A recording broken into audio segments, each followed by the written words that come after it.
मैं मिश्रा, स्वागत है आप सभी का हमारे चैनल में। इस वक्त की बड़ी खबर सामने आ रही है ऑपरेशन सिंदूर के बीच। पाक के लिए अब बहुत बुरी खबर है, जहां पर अब भारत सरकार ने सेना को हथियार खरीदने की खुली छूट दे दी है और इसी के साथ आपको बता दें कि एक बहुत बड़ा बजट उनके लिए आवंटित किया गया है, जो 50,000 करोड़ रुपए बताए जा रहे हैं। वहीं दूसरी तरफ डोनाल्ड ट्रंप के करीबी ने एक बहुत बड़ा खुलासा किया है और कैबिनेट में शामिल हुए एक व्यक्ति को लेकर बड़ी टिप्पणी की है। क्या कुछ है पूरा माजरा, विस्तार से जानेंगे। सबसे पहले बात कर लेते हैं कि सेना को हथियार खरीदने की जो छूट दी गई है, इसके पीछे का कारण क्या है।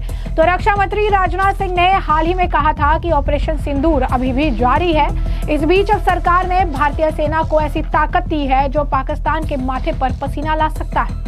रक्षा मंत्रालय ने तीनों सेनाओं को, थल सेना, वायुसेना और नौसेना को लगभग 50,000 करोड़ रुपए की आपातकालीन रक्षा खरीद की मंजूरी दे दी है। आपको बता दें, यह आंकड़ा 40,000 करोड़ से 50,000 करोड़ के बीच का बताया जा रहा है। कहा जा रहा है कि आपातकालीन रक्षा खरीद की मंजूरी दी गई है।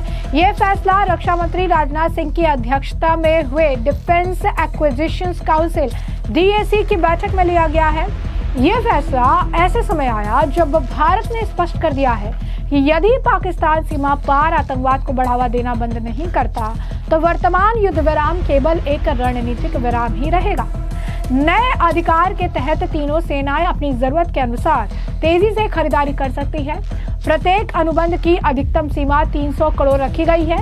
इसमें मिसाइलें और लंबी दूरी के हथियार, आपको बता दें कि स्पाइस 2000, स्कैल्प जैसे प्रिसीजन गाइडेड बम, लूटरिंग म्यूनिशन और कामकाजी ड्रोन, हैरोप और हार्पी एंटी ड्रोन सिस्टम, बैराक 8 और स्वदेशी आकाश मिसाइल सिस्टम जैसे एयर डिफेंस हथियार के साथ साथ स्मार्ट गोले जैसे एक्सक्लेलिबर आर्टिलरी सेल्स शामिल है। आपको बता दें कि 40 दिनों में अनुबंध का निष्पादन और 1 वर्ष के भीतर डिलीवरी पूरी करनी होगी। तीनों सेनाओं के उपप्रमुखों को यह अधिकार सौंपा गया है। सभी खरीद वित्तीय सलाहकारों की सहमति से की जाएगी। आयात की स्थिति में विशेष अनुमति लेनी होगी। फंडिंग में राजस्व और पूंजीगत खर्चे दोनों में अधिकतम 15% की सीमा तय की गई है। इससे पहले भी अधिकार दिए गए हैं। बता दें आपको कि जो है पूर्वी लद्दाख में चीन से सैन्य टकराव के दौरान स्वीकृति जो है की गई थी। आतंकवाद विरोधी अभियान के लिए भी दी गई थी।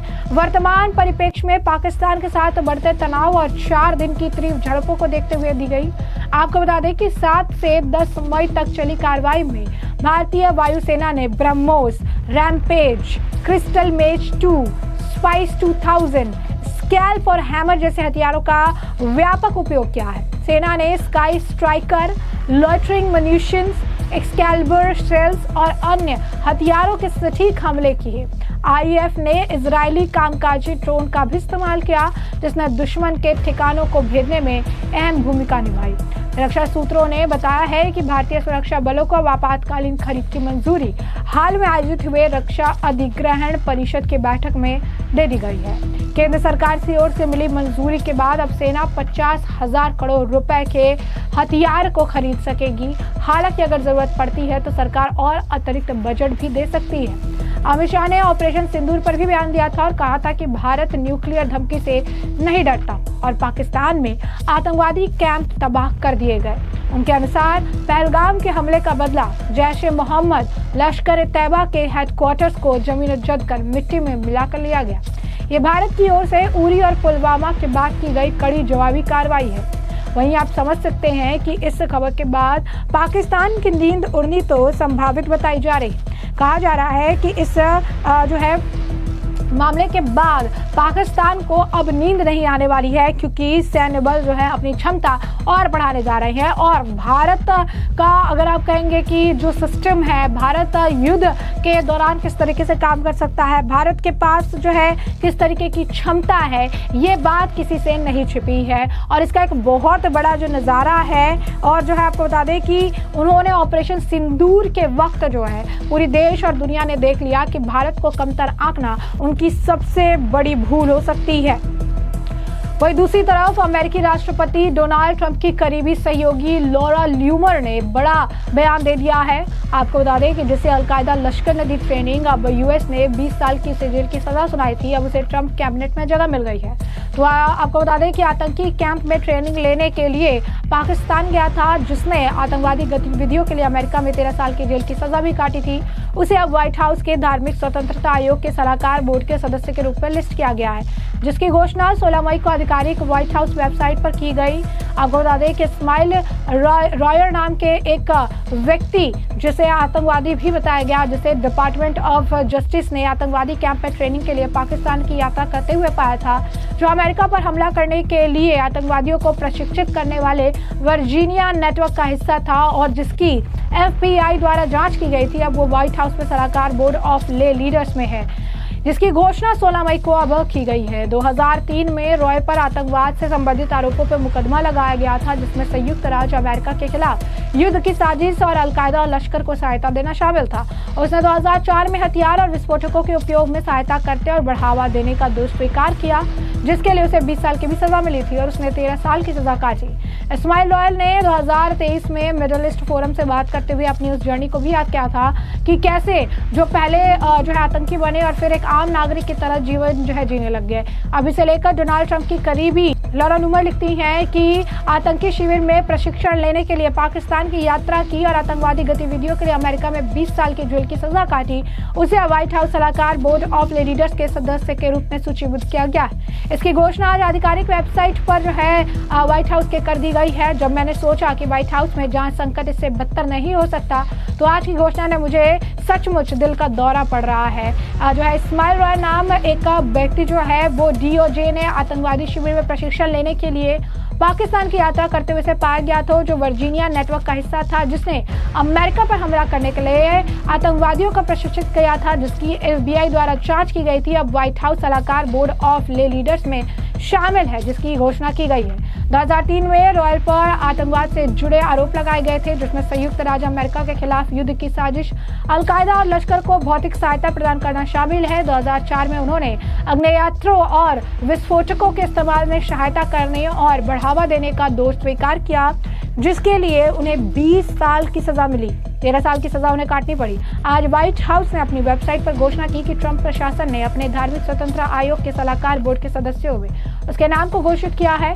यह संभवतः राष्ट्रपति ट्रंप द्वारा नहीं बल्कि उनके कर्मचारियों द्वारा किया गया है और ये व्हाइट हाउस जांच संकट का नवीनतम उदाहरण है। मुझे बहुत संदेह है कि राष्ट्रपति ट्रंप इसमें शामिल भी थे। मैं शर्त लगाने को तैयार हूं कि वे इसमें शामिल नहीं थे और ये उनके कर्मचारियों द्वारा जांच में विफलता थी।